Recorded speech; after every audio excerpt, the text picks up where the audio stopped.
हमारे देश में प्रसिद्धि या तो मूर्ख लोगों को मिलती है या सबसे महान लोगों को। और महान लोगों में हमारे देश के जिन लोगों को रखा जाता है वो साधु महात्मा होते हैं और देश के सबसे सर्वोच्च पद पर बैठने वाले होते हैं। नमस्कार, स्वागत है आप सभी का। मेरा नाम प्रद्युमन पांडे है, अभय सिंह उर्फ IIT बाबा। स्वागत है बाबा। हरे महादेव। बातचीत करेंगे बिल्कुल आराम से, और इसमें सबसे पहले हम जिस विषय पर बातचीत करना चाहते हैं वो है भक्ति। भक्ति आखिर है क्या? जिस भक्ति के राह पर चलने के लिए आप IIT जैसे इतने मुश्किल एग्जाम को देकर पास किए, पढ़ाई की और फिर भक्ति की राह पर चल दिए, भक्ति आखिर है क्या? नहीं, आप भक्ति को समझे ही नहीं हो। इसलिए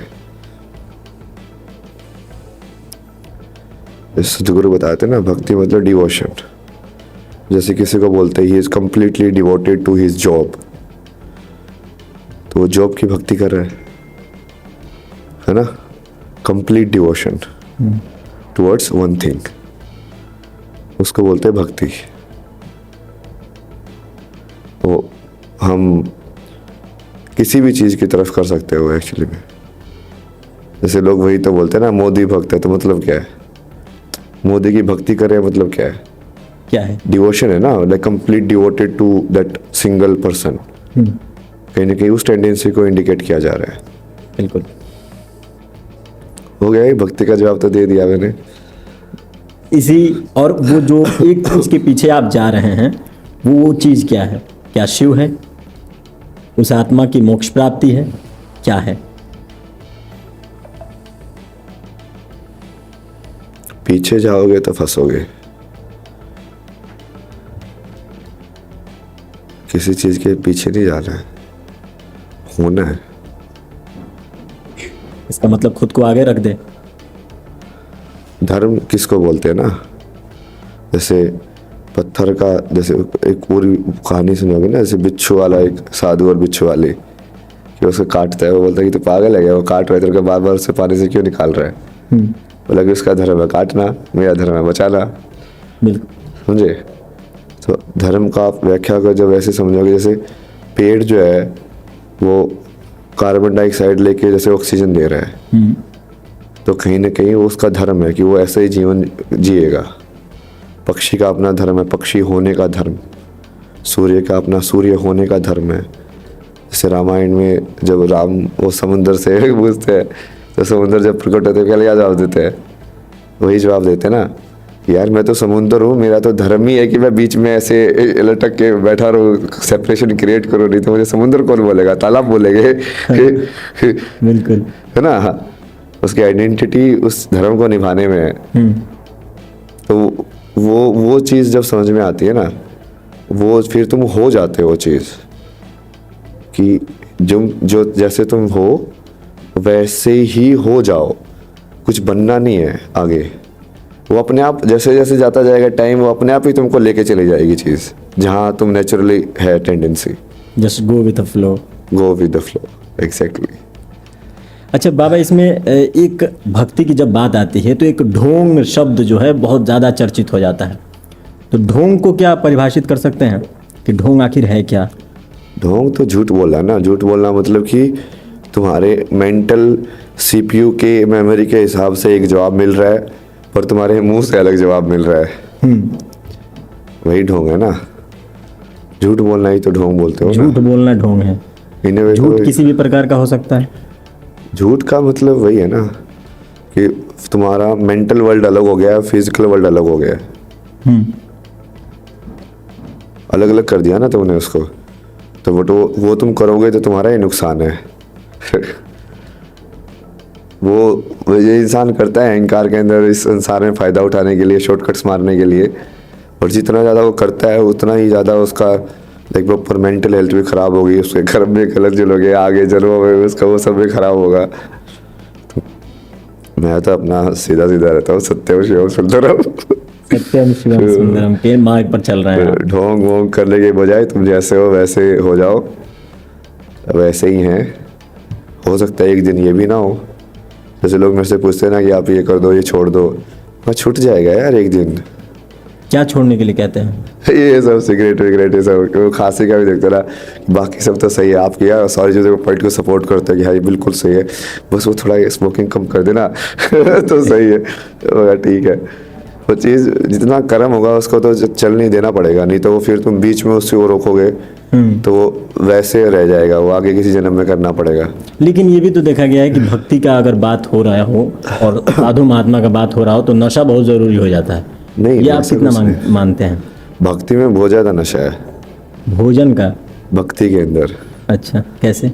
अरे आप करके तो देखो, कैसे क्या बताओ आपको। कुछ तो बताओ ताकि हम भी प्रेरित हो आ जाए आपके साथ। अब नहीं, आप किसी भी केमिकल से जो नशा मिलता है ना, उससे तो बहुत लाइक लाखों गुना नशा मिलता है भक्ति में। नशा ज़रूरी नहीं होता उसमें। नहीं, और जो लोग करते हैं, जो साधु महात्मा करते हैं, नहीं, जैसे- एज ए टेक्निक तुम किसी भी चीज़ को यूज़ कर सकते हो ना, वही तो अध्यात्म कोई छोटी चीज़ नहीं है ना। मुसाशो मियामोतो करके समुराई था, उसने लिखा था way of the sword. Way of the sword मतलब कि स्वॉर्ड को यूज़ करके तुम कैसे एनलाइटन हो सकते हो सोचो आप। अध्यात्म छोटी चीज़ नहीं है। अध्यात्म छोटी चीज़ नहीं है ना, वही ना। किसको? दोनों चीज़ों को। कौन सी दो चीज़ है संसार के अंदर?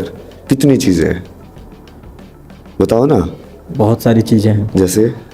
जैसे अगर अध्यात्म की परिभाषा में बात करें तो शरीर है, मन है, चेतना, ये सब अंदर वाली चीज़ें हो गई। अंदर वाली हो गई। ठीक है, तो अपने आप को समझना, इसमें इंक्लूड कर दो सारी चीज़ें। ठीक है, अपने आप को और समझ- दूसरी? और दूसरा संसार, हाँ, तो दो चीज़ें हो गई ना, पुरुष और प्रकृति। पुरुष और प्रकृति। दोनों को समझना, ठीक। दोनों को समझना, शिव और शक्ति दोनों को समझना। ये वादे वाले को तो पीट पीट के डाला मेरे अंदर कि दोनों को समझना है। शिव भी सत्य है तो शक्ति भी सत्य है। किसने पीट पीट कर डाला? ये कौन है महादेव है गुरु ना। आपके?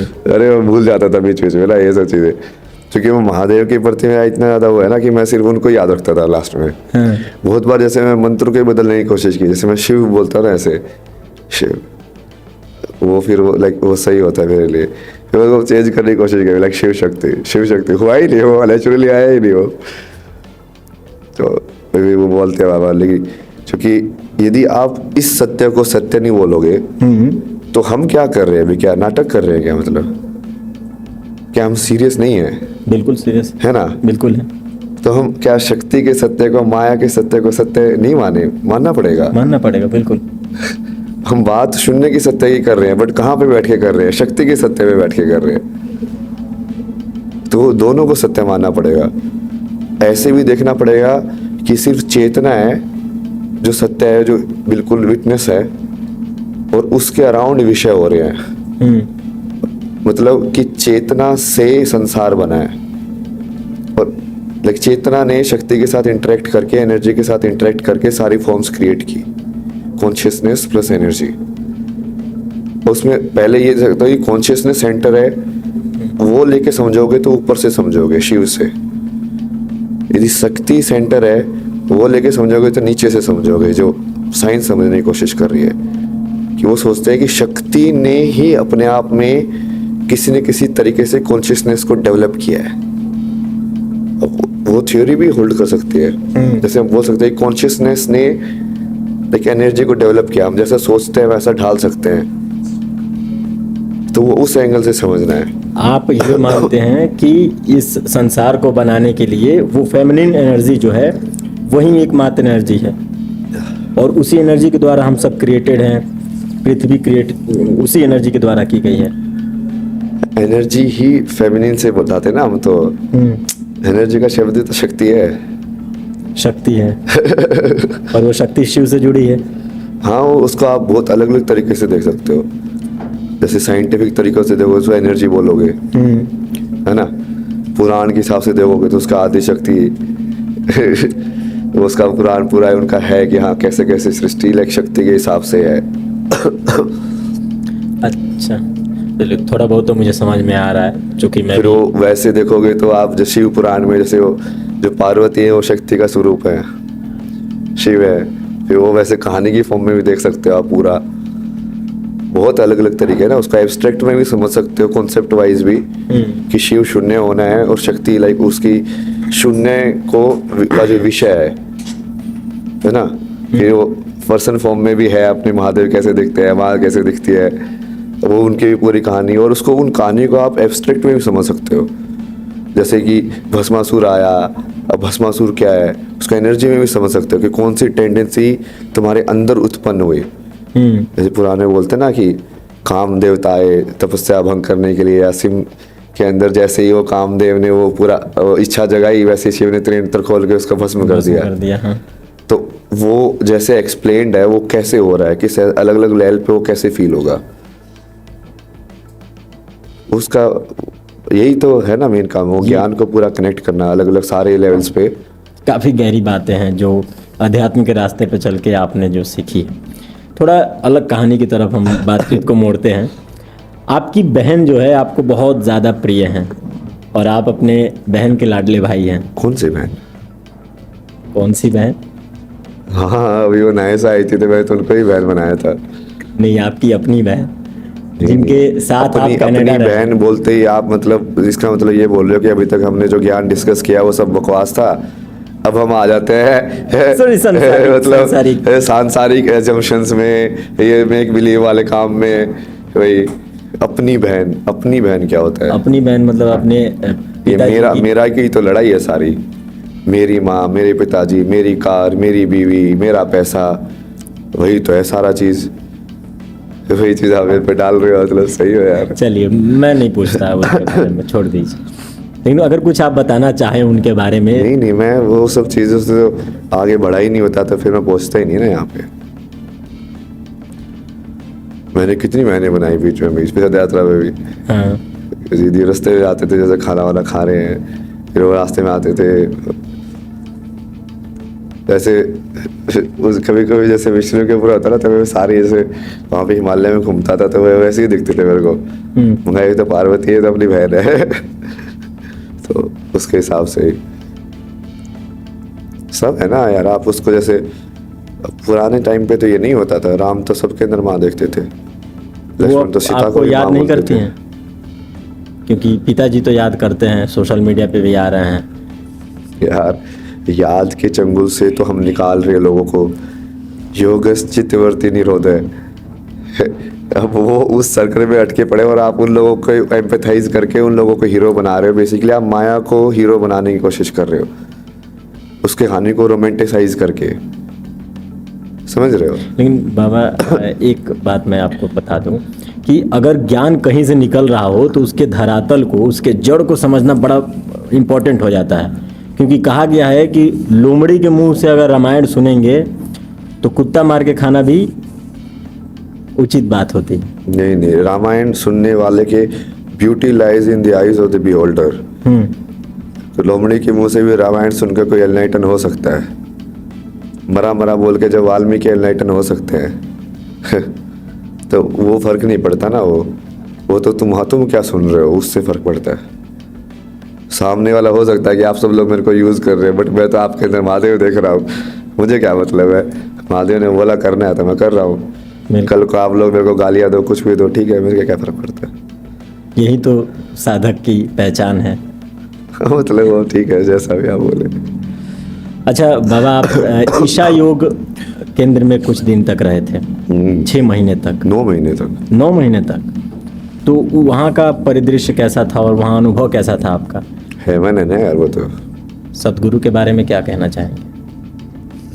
कुछ तो वहाँ की कोई ऐसी घटना जो हमें आप बताना चाहें, क्योंकि मैं आपसे उन्हीं विषय पे बात करूँगा जो आपने नहीं छुआ है अब तक।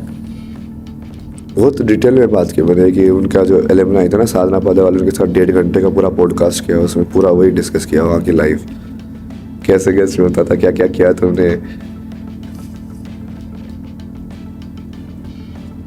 क्या ये इंसिडेंट्स तो क्या बताया। क्योंकि मैं तो पूरा साधना में ही था ना, वहाँ पे भी मैं बाकी चीज़ों पे ध्यान ही नहीं देता हूँ। मैं सिर्फ अपने एकाकी ध्यान में रहता हूँ कि तुम्हें अपनी साधना पे ध्यान दो। बाकी जो भी फॉर्म्स तुमको यहाँ पे अपीयर हो रही है वो सिर्फ तरीके हैं जो तुम्हें सोल्व करने हैं। या तो सोल्व हो पा रहे हैं या तुम नहीं सोल्व कर पा रहे हो, तो धीरे धीरे वो सोल्व हो जाएंगे। और एक टाइम सही में ऐसा होगा कि जो तुम बिना किसी संशय के, तुम्हारी दृष्टि बिल्कुल सही जाएगी, ऐसे कहीं नहीं रुकेगी, और तुम सबके अंदर भगवान देखोगे। आपको अब दिखते हैं भगवान सबके अंदर? देखते हो तो वक्त बताएगा। चलिए, वक्त का इंतजार हम भी करते हैं। ईशा में तो जैसे मैंने सेव सोयल के बहुत स्टिकर लगाए वहाँ पे। उस वाले में बहुत काम, वो आदि योगी के नीचे वाले में बहुत रहता था। इंफॉर्मेशन सेंटर में बहुत काम किया, उसकी वजह से मेरे को इन्फॉर्मेशन ही बहुत हो गई। ये पूछते थे ना कि ये क्रिया कैसे एडमिशन कराएं, ये क्या होता है, वो क्या होता है। काउंसलर का काम करने लगे थे? मतलब वो इंफॉर्मेशन सेंटर पे वही जो होता ना इन्हें वे कि वो लोग मंदिर में आ रहे हैं तो बहुत सारे लोगों को समझाना कि देखो अंदर मंदिर है, अंदर जाओ, वहाँ पे दर्शन करना, फिर और किसी को साधना करनी है, कुछ और करना है, उसके बारे में। फिर लास्ट में मैंने डिजिटल वाले डिपार्टमेंट में भी काम किया। वहाँ पे शुरू में तो जैसे सेवा भाव सीखना बहुत ज़रूरी है ना। अभी भी जैसे मैंने बहुत सारे लोगों को देखा ना, आते हैं बाबा हम ये कर देंगे वो कर देंगे, मैं बोलता हूँ ये कूड़ा उठा लो, कूड़ा नहीं उठता उनसे। इसलिए नहीं कि कूड़ा उठा नहीं सकते, इसलिए कि अहंकार, समझ रहे हो। कूड़ा उठाना तो बड़ी चीज़ नहीं है, क्यों नहीं उठा पा रहा वो? अहंकार, मैं की भावना, उसमें मैं की भावना से नहीं उठा पा रहा हूँ। ये मेरा काम नहीं है, मैं क्यों करूँ, ये मेरे से नीचे का काम है। तो वो वाली चीज़ सेवा के थ्रू बहुत बढ़िया होती है वहाँ पे डिजोल्व, कि वो कभी तुमको कहीं पे ही भेज देता आई कैंप में, कभी खेतों में लग जाते तो वो गौमूत्र और गोबर से मिला के हाथों से पूरा वो बना रहे हो मैन्योर वगैरह ना, सारे दिन तुम्हारे हाथ में स्मेल रहती है। फिर वो इतना खतरनाक उसकी वो होती है ना। हाँ, हाँ। बड़ा विचित्र।